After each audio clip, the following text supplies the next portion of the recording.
ममता बनर्जी के नेता हुमायूं कबीर लगातार 2-3 दिन से 4 दिन से चर्चा में है।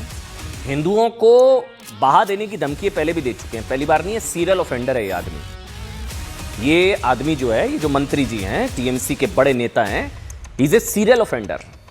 ये हिंदुओं को गंगा में फेंकने की बात पहले भी कर चुके हैं, वो भी इन पर आरोप लगे थे, बड़ा बवाल हुआ था।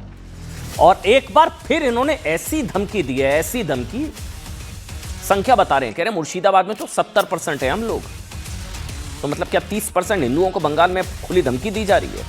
हुमायूं कबीर एक बार फिर से धमकी देते हुए कह रहे हैं कि मुर्शिदाबाद में 70% मुसलमान हैं और जो भी हमारे खिलाफ होगा उसे गंभीर परिणाम भुगतने होंगे। किसे? 30% हिंदुओं को। ये 30% हिंदुओं को ममता के नेता बंगाल में क्या सीधे सीधे धमकी दे रहे हैं? सवाल यह है कि क्या हुमायूं कबीर के लिए मुर्शिदाबाद में 70% मुस्लिम आबादी का मतलब 30% हिंदुओं को डराना और दबाव में लाना है? यहां मतलब आप सोचकर देखिए, क्या होता था ना कि माइनॉरिटी राइट्स, अल्पसंख्यकों के अधिकार।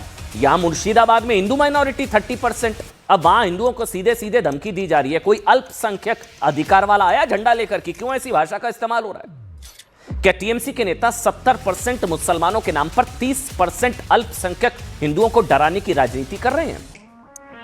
क्या हुमायूं कबीर हिंदुओं को 70% वाली खुली धमकी इसलिए दे रहे हैं ताकि मुर्शिदाबाद में कोई बाबरी मस्जिद के विरोध की हिम्मत ना करे? बाबरी मस्जिद बना रहे हैं साहब, जमीन का आता पता नहीं है। क्या ममता बनर्जी सरकार ऐसी धमकियों का समर्थन कर रही है या हुमायूं कबीर के खिलाफ कोई कार्रवाई होगी? आप खुद सोच कर देखिए साहब, देश में किसी बीजेपी नेता ने हुमायूं कबीर जैसी धमकी अगर मुसलमान भाइयों को लेकर दी होती कि यहां तो 80% हिंदू हैं, 20% सोच लो, तो आज क्या होता?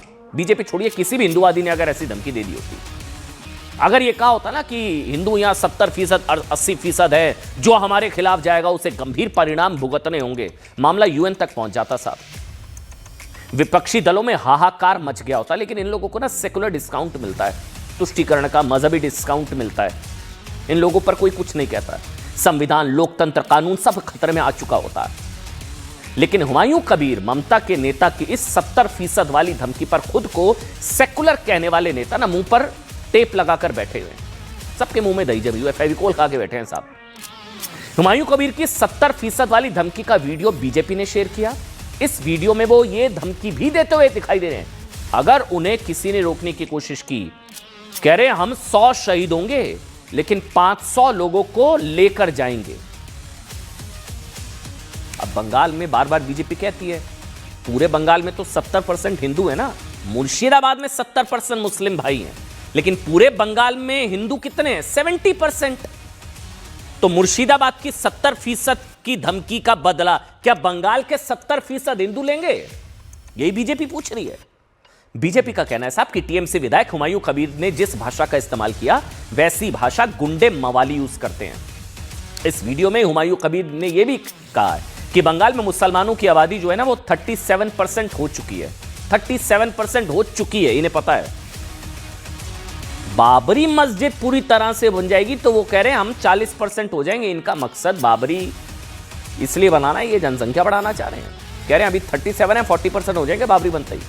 हुमायूं कबीर की धमकी उस विवाद के बाद आई जब उन्होंने मुर्शिदाबाद में बाबरी मस्जिद बनाने का ऐलान किया था। इसके बाद साफ देश भर में हिंदू संगठनों, साधु संतों ने इनके बयान का विरोध किया। सुनिए।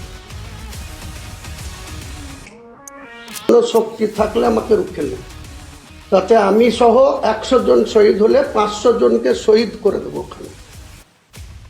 আমার চ্যালেঞ্জ এটা, শক্তি থাকলে আমাকে রুখে নেবে, তাতে আমি সহ 100 জন শহীদ হলে 500 জনকে শহীদ করে দেবো ওখানে। আমার চ্যালেঞ্জ এটা, শক্তি থাকলে আমাকে রুখে নেবে, তাতে আমি সহ 100 জন শহীদ হলে 500 জনকে শহীদ করে দেবো ওখানে। আমার চ্যালেঞ্জ এটা, শক্তি থাকলে আমাকে রুখে নেবে, তাতে আমি সহ 100 জন শহীদ হলে 500 জনকে শহীদ করে দেবো ওখানে।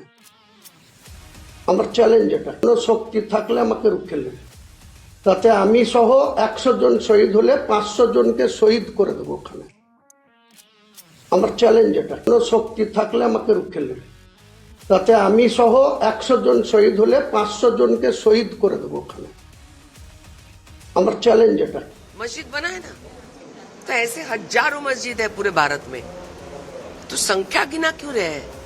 अपने आप को वो खुद संख्या समझते हैं, मतलब है इंसान नहीं समझते, संख्या समझते हैं। बहुत बुरी बात है। तो इनके ऊपर कोई कार्रवाई टीएमसी नहीं कर रही। इसका मतलब साफ है कि टीएमसी तुष्टीकरण के खातिर, वोट बैंक के खातिर लगातार हिंदुओं का अपमान करना और हिंदुओं को धमकी देना, हिंदुओं का इस प्रकार से जो लगातार साइडलाइनिंग करना, ये टीएमसी का चरित्र रहा है।